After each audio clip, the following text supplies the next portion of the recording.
Hi friends, welcome back to Ninan's kitchen. ഇന്ന് ഞാൻ നിങ്ങളുടെ മുമ്പിലേക്ക് ഒരു പുതിയ ഫോമായി എത്തിയിരിക്കുന്നത്. കുറച്ച് ഇടവേളകൾക്ക് ശേഷമാണ് എത്തിയിരിക്കുന്നത്. നമുക്ക് പെട്ടെന്ന് ഒരു കറി രാവിലെ ഉണ്ടാക്കും. ഞാൻ എന്താണെന്ന് ആലോചിച്ചിരുന്നപ്പോൾ നമുക്ക് പരിപ്പ് കറി ഉണ്ടാക്കാൻ പോലെ. ഇതെങ്ങനെ ഉണ്ടാക്കാൻ നമുക്ക് നോക്കാം. പരിപ്പ് കറി ഉണ്ടാക്കാൻ വേണ്ടി സാധനങ്ങൾ എന്തൊക്കെയാണെന്ന് നോക്കാം. ഒരു 250 ഗ്രാം പരിപ്പ് ഞാൻ നന്നായിട്ട് കഴുകി വൃത്തിയാക്കി വെച്ചിരിക്കുന്നത്.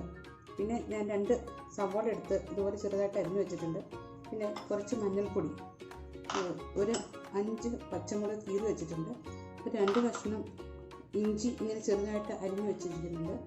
പിന്നെ 2 തക്കാളിക്ക് ഇത് അരിഞ്ഞു വെച്ചിരിക്കുന്നു. പിന്നെ എങ്ങനെ ഉണ്ടാക്കുന്നത് നമുക്ക് നോക്കാം. ഇതെങ്ങനെ ഉണ്ടാക്കുന്നത് നോക്കാം. 250 ഗ്രാം പരിപ്പ് ഞാൻ കുക്കർ എടുത്തിട്ടുണ്ട്, അതിലേക്ക് ഇട്ട് കൊടുക്കുന്നു.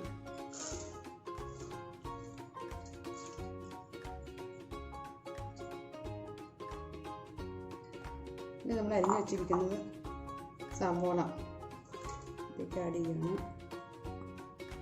നമ്മൾ തക്കാളിക്ക് അരിഞ്ഞു വെച്ചിട്ടുണ്ട്, അത് ഇടണം.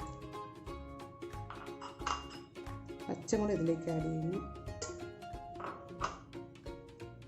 ഇഞ്ചി, മഞ്ഞൾപ്പൊടി. ഇതിന് നമുക്ക് നന്നായിട്ടൊന്ന് ഇളക്കി കൊടുക്കാം. നന്നായിട്ട് മിക്സ് ചെയ്ത്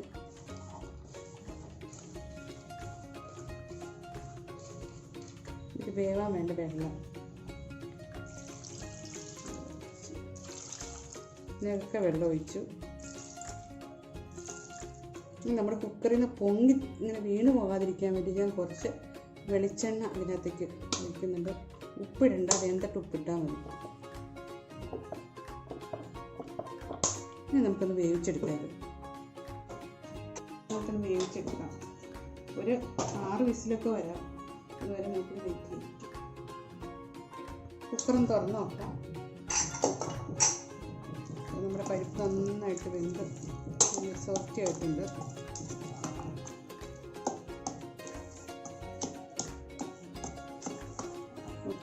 നല്ല സോഫ്റ്റ് ആയിട്ടുണ്ട് കേട്ടോ. നല്ല വെന്ത് നല്ല സോഫ്റ്റ് ആയിട്ടുണ്ട്. നമുക്ക് ഇതിലേക്ക് കുറച്ച് ഉപ്പിടാം.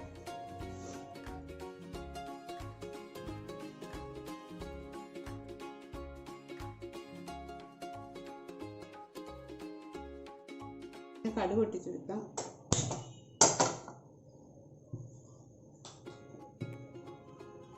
നമുക്കിതിലേക്ക് എണ്ണ ഒഴിക്കാം.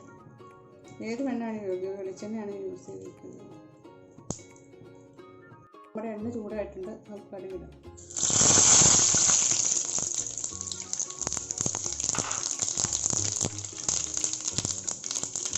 ഓപ്ഷനിലാണ് ഇത്. ഞാൻ സവോളയാണ്, എൻ്റെ കയ്യിൽ കൊച്ചുള്ളി ഇല്ല. കൊച്ചുള്ളി ഉണ്ട്.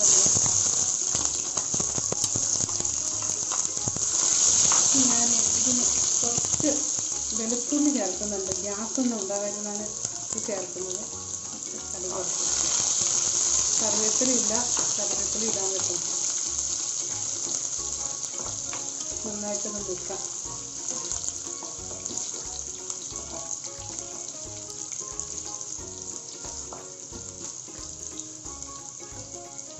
നമ്മുടെ ഉള്ളി നന്നായിട്ട് മെറൂൺ കളറായിട്ടുണ്ട്. നോക്കുക,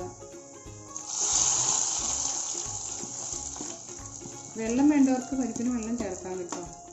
ഞാൻ വെള്ളം ചേർത്തിട്ടില്ല. ആവശ്യക്കാർക്ക് വെള്ളം ചേർക്കാം. നമുക്കൊരു പാത്രത്തിലേക്ക് സെർവ് ചെയ്യാം.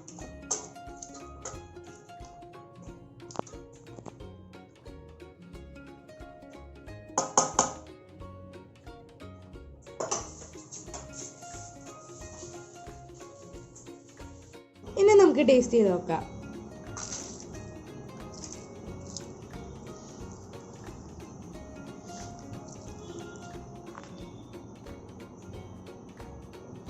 ഈ പപ്പടവും ഈ പരിപ്പറിയും കൂടി കൂട്ടി കുറച്ച് തിന്നുമ്പോൾ നല്ല ടേസ്റ്റ് ഉണ്ടാവും. നിങ്ങളും ഉണ്ടാക്കി നോക്കണം. നിങ്ങളെല്ലാവരും ഈ പരിപ്പ് വരുന്ന ട്രൈ ചെയ്ത് നോക്കണം. കാരണം വെച്ചാൽ ഇഞ്ചി വെളുത്തുള്ളി എല്ലാം ഇട്ടേക്കുന്നതുകൊണ്ട് അത് ഗ്യാസൊന്നും ഉണ്ടാവത്തില്ല. നല്ല അടിപൊളി ടേസ്റ്റാണ്. നിങ്ങളെല്ലാവരും ഉണ്ടാക്കി നോക്കിയിട്ട് എനിക്ക് കമൻറ്റ് ചെയ്യുക, ലൈക്ക് ചെയ്യുക, സബ്സ്ക്രൈബ് ചെയ്യുക. എൻ്റെ അടുത്ത വീഡിയോ കാണാൻ വേണ്ടി നിങ്ങൾ അടുത്ത ബെൽ ബട്ടണിൽ ഒന്ന് തൊട്ടേക്കും.